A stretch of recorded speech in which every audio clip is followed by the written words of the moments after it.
చాలా మంది ఉన్నారండి ఈ సమయంలో, చాలా ఓపికగా ఉన్నారు. మనకు 10 నిమిషాలు ఓపికగా ఉండండి. పాల్గొండ నుంచి యవనస్తుల మధ్య నుంచి పరిచయం చేస్తూ యవనస్తులను దేవుని వైపు తిప్పుతున్న గొప్ప తలంత కలిగినటువంటి దేవజనుడు ఇర్మియా గారు అనిపిస్తున్నాడు. చెప్పబోదని గారిగా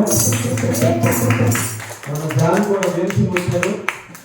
అక్కడ కూడా కొద్ది మాటలు తెలియచేశారు. వారిని వేదిక మీదకి ఆహ్వానిస్తున్నాం. దేవుడికి ఇచ్చిన మాటలు అవసరం కోసం కలిగి మిమ్మల్ని పరిచయం చేసుకుని ధైర్యపరచవలసిందిగా ప్రభు నామములో మీకు తెలియపరుస్తున్నాం. ప్రభు మిమ్మల్ని వాడుకున్న కాక ఆమేన్. ఎడిజిల్ పైకి స్తోత్రం చెప్పండి.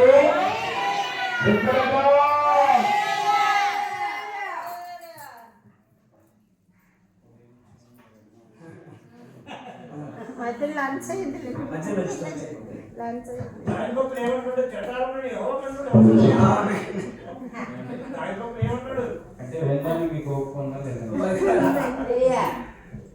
అందరూ ఉద్యోగం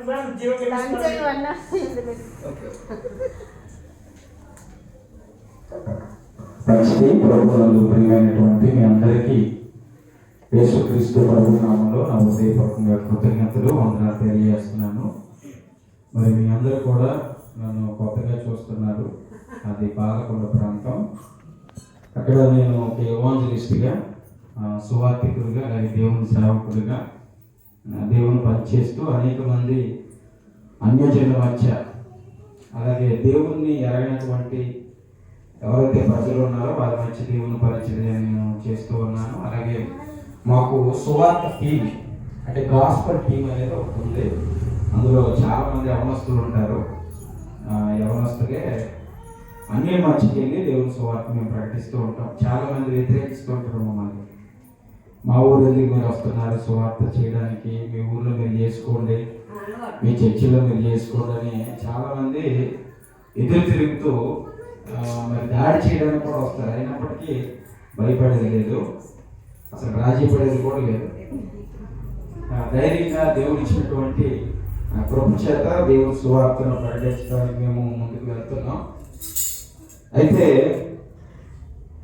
ఈ భూమి మీద జీవిస్తున్నటువంటి మనం అందరం, ఈ లోకంలో బ్రతుకుతున్నటువంటి మనం అందరం కూడా ఈ భూమి మీద యాత్రికులము, పరదేశులము అని మర్చిపోకూడదు.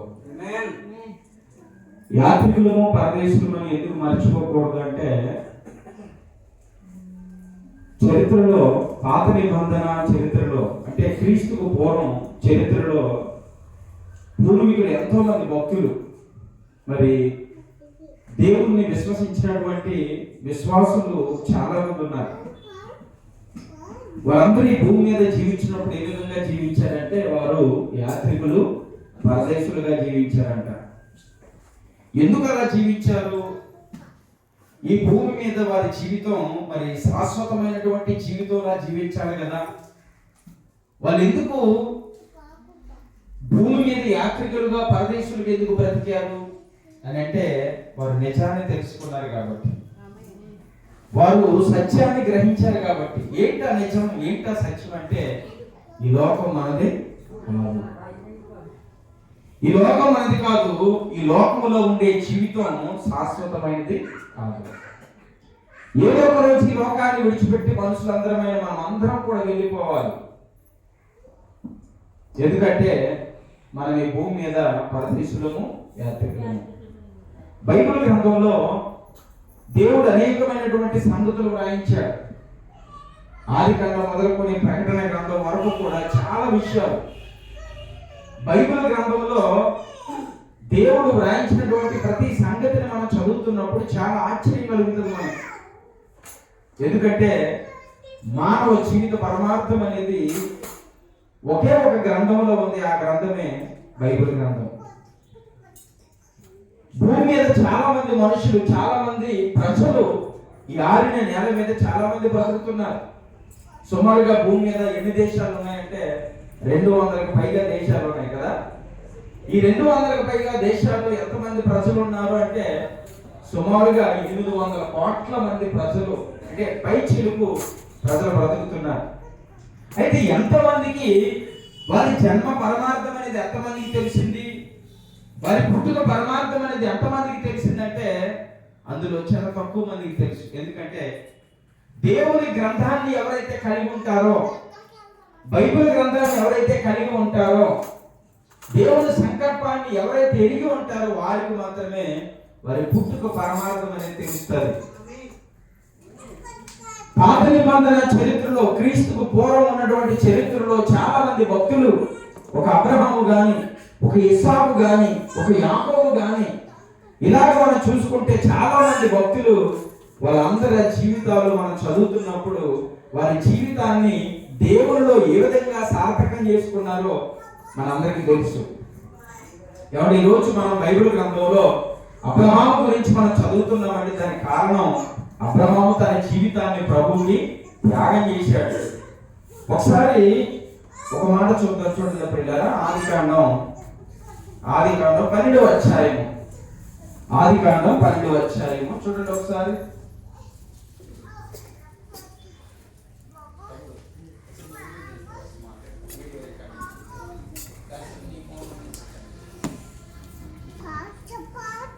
ఏమంటే ఆదికాండం 12వ అధ్యాయము మొదటి వచనం నుండి చదువుదామండి. మొదటి వచనం నుండి, యెహోవా నీవు లేచి నీ దేశం నుండి, నీ బంధువుల యొద్ద నుండి, నీ తండ్రి ఇంటి నుండి బయలుదేరి నేను నీకు చూపించు దేశములకు వెళ్ళు అన్నాడు. చాలండి. దేవుడు ప్రత్యక్షమయ్యాడు, యెహోవా దేవుడు ప్రత్యక్షమయ్యాడు, సృష్టికర్త ప్రత్యక్షమయ్యాడు. ఎవరికి ప్రత్యక్షమయ్యాడు? అబ్రహాము గారికి ప్రత్యక్షమయ్యాడు. అబ్రహాము గారికి ప్రత్యక్షమయ్యి దేవుడు చెప్తున్నాడు, అయ్యా ఇదిగో నువ్వేం చేయాలో తెలుసా, మొదటిగా నీ దేశాన్ని వదిలిపెట్టాలి, తరువాత నీ బంధువులను వదిలిపెట్టాలి, తరువాత నీ తండ్రి ఇంటిని కూడా నువ్వు వదిలిపెట్టాలి అంటున్నాడు. ఏమంటే తండ్రి ఇంటిని వదిలిపెట్టడం అనేది చాలా కష్టమైన పని. సొంత దేశాన్ని వదిలిపెట్టడం అనేది చాలా కష్టమైన పని. అలాగే బంధువులను విడిచిపెట్టడం అనేది కూడా చాలా కష్టమైన పని. కానీ దేవుని సేవ కోసం దేవుడు పిలిచాడు కాబట్టి దేవుని కొరకు తన జీవితాన్ని సమర్పించుకొని సమస్తాన్ని త్యాగం చేసి ఆయన బయలుదేరిపోయాడు అబ్రహాము గారు. మొదటిగా దేశాన్ని విడిచిపెట్టాడు, బంధువులను విడిచిపెట్టాడు, సొంత తండ్రి ఇంటిని విడిచిపెట్టి వెళ్ళాడు. ఎక్కడికి వెళ్తున్నాడో తెలియదు. కానీ ఒకే ఒక నమ్మకం, ఒకే ఒక విశ్వాసం ఏంటంటే, నన్ను దేవుడు పిలిచాడు కాబట్టి పిలిచిన దేవుడు నమ్మదగిన వాడు, ఖచ్చితంగా నన్ను దీవిస్తాడు, ఆశీర్వదిస్తాడు అని ఒక గొప్ప విశ్వాసంతో, ఒక గొప్ప నమ్మకంతో ముందుకు అడిగేశాడు. పిల్లలు ఆలోచించండి, అబ్రహాముకు ఉన్నటువంటి జీవితం ఈ రోజు మనలో ఉందా? అబ్రహాములో ఉన్నటువంటి విశ్వాసం మనలో ఉందా? కాబట్టి దేవుడు చెప్తాడు మనకి, ఏమని తెలుసా నాన్న, నీవు లోకాన్ని కోరకూడదు, ఈ లోకంలో ఉన్నటువంటి ఆశలను నువ్వు కోరుకోకూడదు. ఈ లోక ఆశలన్నీ కూడా నేను ఏం చేస్తాయి తెలుసా, ఆత్మీయంగా చంపేస్తాయి. అందుకే ఎఫెసీయులకు రాసినటువంటి పత్రికలో ఒక మాట వ్రాయబడింది చూడండి. ఎఫెసీయులకు రాసిన పత్రిక 2వ అధ్యాయము ఏంటి? పాపముల చేతను అపరాధముల చేతను మీరు చచ్చిన వారై ఉండగా, అంటే లోకములో ఉన్నదంతా కూడా ఏంటో తెలుసా, నేత్రాశ, శరీరాశ, జీవపు డంబము. అంటే లోకంలో ఉన్నదంతా కూడా ఇదేనంటే ఇదే నేత్రాశ. కళ్ళతో చూసే ప్రతిదీ కావాలి, కళ్ళతో చూసే ప్రతిదీ కోరుకుంటాం. ఎందుకంటే నేత్రాశకు చాలా మంది లోబడిపోయిన వాళ్ళు ఉన్నారు. ఈ నేత్రాశకు లోబడిపోయిన వాళ్ళు చాలా మంది ఉన్నారు. కాబట్టి కన్నులను కంట్రోల్ చేసుకున్నవారు, కన్నులతో నిబంధన చేసుకున్న వారు ఎంతమంది ఉన్నారంటే చాలా తక్కువ మంది. యేసు ప్రభు వారు అన్నారు, ఏమన్నారు, ఒక స్త్రీని గాని ఒక పురుషుని గాని మోహపు చూపుతో ఎప్పుడైతే నువ్వు చూస్తున్నావో అప్పుడే నీ హృదయంలో నీవు వ్యభిచారిణి అన్నాడు. అంటే ఒక స్త్రీ దగ్గరికి, ఒక పురుషుడి దగ్గరికి నువ్వు వెళ్ళి శారీరకంగా కలవాల్సిన అవసరం లేదు. హృదయంలో, నీ ఆలోచనలో ఒక పురుషుడి మీద కానీ ఒక స్త్రీ మీద కానీ కామ వికారపు సంబంధమైనటువంటి ఆ కోరిక నువ్వు కలిగి ఉంటే అప్పుడే నువ్వు వ్యభిచారి అన్నాడు దేవుడు. చూడండి మరి ప్రియులారా, ఈ కన్నులతో మనం నిబంధన చేసుకుంటున్నామా? యోబు గారట తన కన్నులతో ఏం చేశాడు? నిబంధన చేసుకున్నాడు. కన్యకలను చూడకుండా తన కన్నులతో ఆయన నిబంధన చేసుకున్నాడు.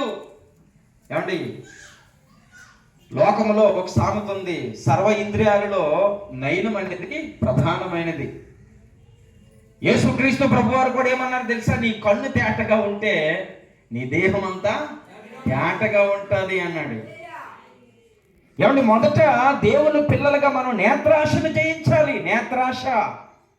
నేత్రాశను జయించాలి. ఏమండి, ఫోన్ పట్టుకున్న అంబడే ఫోన్ పట్టుకుంటాం కదా, సెల్ ఫోన్ పట్టుకుంటాం, శుభ్రంగా ఇన్స్టాగ్రామ్ ఓపెన్ చేస్తాం.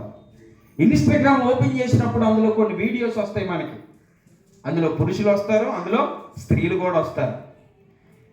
స్త్రీలైతే పురుషులకు ఎడిక్ట్ అవుతారు, పురుషులైతే స్త్రీలకి ఎడిక్ట్ అవుతారు. అంటే ఏదైనా ఒక వ్యతిరేకమైనటువంటి దృశ్యం, ఒక